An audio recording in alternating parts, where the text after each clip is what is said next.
औज़ुबिल्लाहि मिनश्शैतानिर्रजीम बिस्मिल्लाहिर्रहमानिर्रहीम। आज हमने पढ़ना है हमारी बेटा ये ऑब्स्टेटिक्स की बुक है हैबिचुअल एबॉर्शन। हैबिचुअल कहते हैं बेटा जिसकी कोई आदत हो, हैबिट कहते हैं आदत को बेटा। आदतन बच्चे का ज़ाया होना, अगर 3 या 3 से ज़्यादा मरतबा लगातार एबॉर्शन हो गई है, मिसकैरेज हो गया है, तो उसको हम क्या कहेंगे? Habitual abortion. ये हमारा बेटा पेज नंबर 24 है और ये हमारे LHB पार्ट फर्स्ट के लेक्चर हैं। तो हम इसको पढ़ते हैं, बाकायदा आगाज़ करते हैं बेटा। इसका डेफिनेशन क्या है? 3 और मोर कंसेक्टिव, 3 या 3 से ज़्यादा लगातार एबॉर्शन, बच्चे का गिरना, मिसकैरेज होना, अकरिंग इन वोमेन में हो, तो ये क्या कहलाएगा? Habitual abortion. बेटा ये मारूजी भी बन सकती है और ये तारीफ भी आ सकती है। काजेज़ क्या होंगी, इसकी वजूहात क्या होंगी बेटा? क्रोनिक डिजीज़, क्रोनिक कहते हैं शदीद बीमारियाँ, हाइपरटेंशन हो गई, ब्लड प्रेशर का ज़्यादा होना, नेफ्राइटिस, नेफ्रोन की बीमारी यानी किडनी डिजीज़, गुर्दों की बीमारी इसको कहेंगे, डायबिटीज़, शुगर बेटा। तो ये क्रोनिक डिजीज़ हैं, इनकी वजह से हैबिचुअल एबॉर्शन हो सकती है।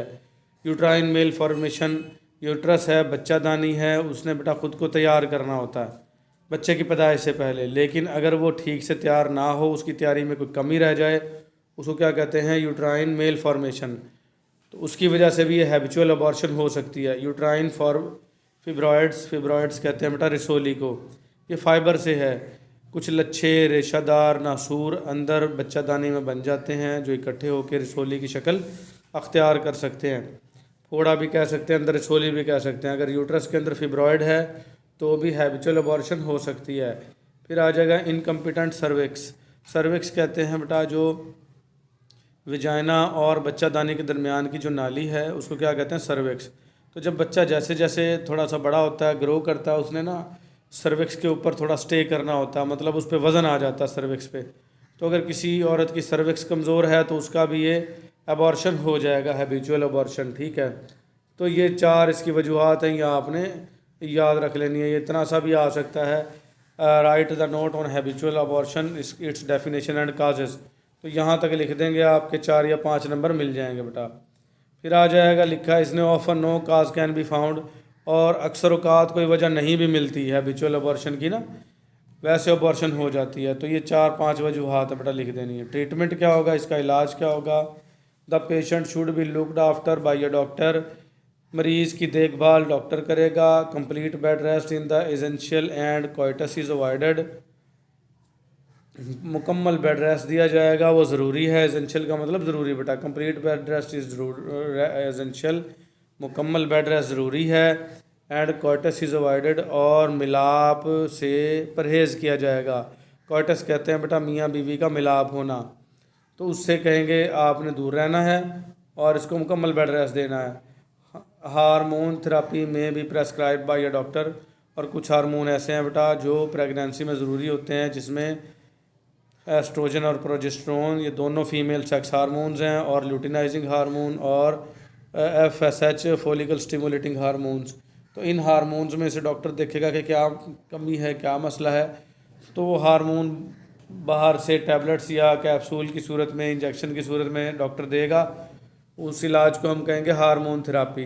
तो डॉक्टर हार्मोन थेरापी भी प्रेस्क्राइब कर सकता है, यानी नुस्खे में लिख सकता है कि हार्मोन लगवाओ भाई, आपके अंदर हार्मोन की कमी है, जो आपका बार बार एबॉर्शन हो रहा है, हैबिचुअल एबॉर्शन हो रहा है।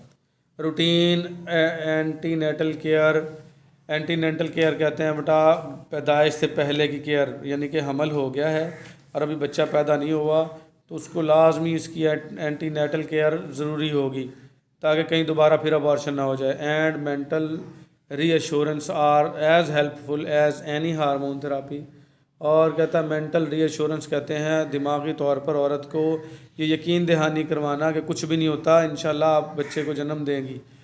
कुछ औरतें ऐसी होती हैं बेटा, अगर 1-2 बार उसका मिसकैरेज हो जाए, अबॉर्शन हो जाए, तो वो ना मेंटली डिस्टर्ब रहना शुरू कर देती हैं, और सारा काम दिमाग का बेटा। दिमाग में है पिट्यूटरी ग्लैंड, जिसको master gland of the body भी कहते हैं, और उसने सारी बॉडी के हार्मोनल जो है वो सिस्टम को कंट्रोल करना होता है। तो अगर मेंटली डिस्टर्ब रहेगी ना औरत, तो उसको ना भी होगी, मतलब अबॉर्शन, उसका मिसकैरेज नहीं भी होगा तो भी हो जाएगा। तो इसको रूटीन एंटीनेटल केयर करेंगे, मतलब पैदाइश से पहले की देखभाल करेंगे और उसको मेंटली रीअश्योर करवाएंगे कि कुछ भी नहीं होता। और ये इतना हेल्पफुल है जितना किसी हार्मोन से थेरापी करना, इलाज करना। थेरापी कहते हैं बेटा इलाज को, क्योर इलाज, केयर इलाज, ट्रीटमेंट इलाज, ये जहन में रखना आपने। Fibroids and cervical incompetence requires surgery and medical disease need treatment. कहता है जो फिब्रॉयड होगा, अंदर रिसोली बनी हुई है, और सर्विकल इनकम्पिटेंस और सर्विक्स जो है अगर वो ख़राब हुई हुई है, उसके अंदर कोई मसला है, तो इनके लिए सर्जरी यानी कि ऑपरेशन ज़रूरी है।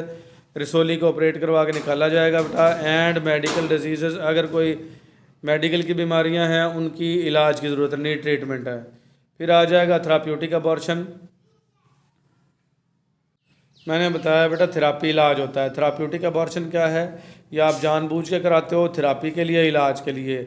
माँ को ख़तरा है, माँ को कोई मसले मसाइल हैं या बच्चे को कोई मसला है, उसके इलाज के लिए ये जानबूझ के मिसकैरेज करवाना या बच्चा गिराना, ये थेराप्यूटिक अबॉर्शन कहलाएगा बेटा। डेफिनेशन क्या है इसकी?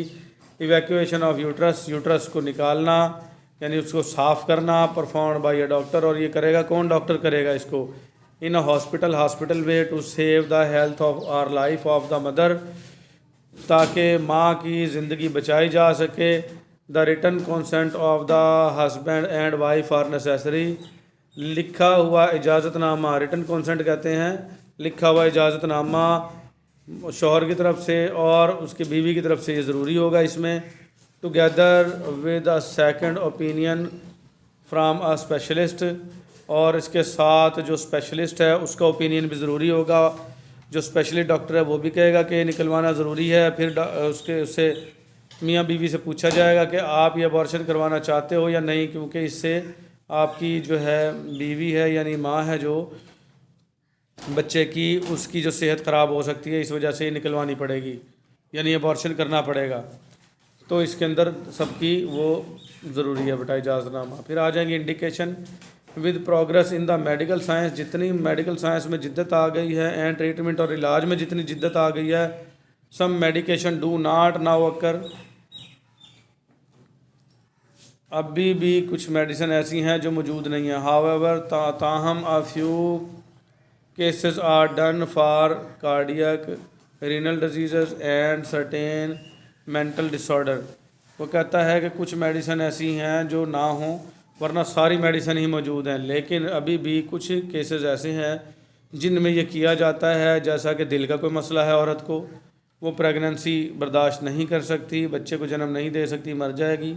रीनल डिजीज़ गुर्दों की बीमारी है, एंड सर्टेन मेंटल डिसऑर्डर, और कुछ दिमागी अमराज हैं जिसकी वजह से उसकी अबॉर्शन जो है वो ज़रूरी हो जाएगी। तो इनमें जो है वो ये थेराप्यूटिक अबॉर्शन की जाती है बेटा इलाज के लिए।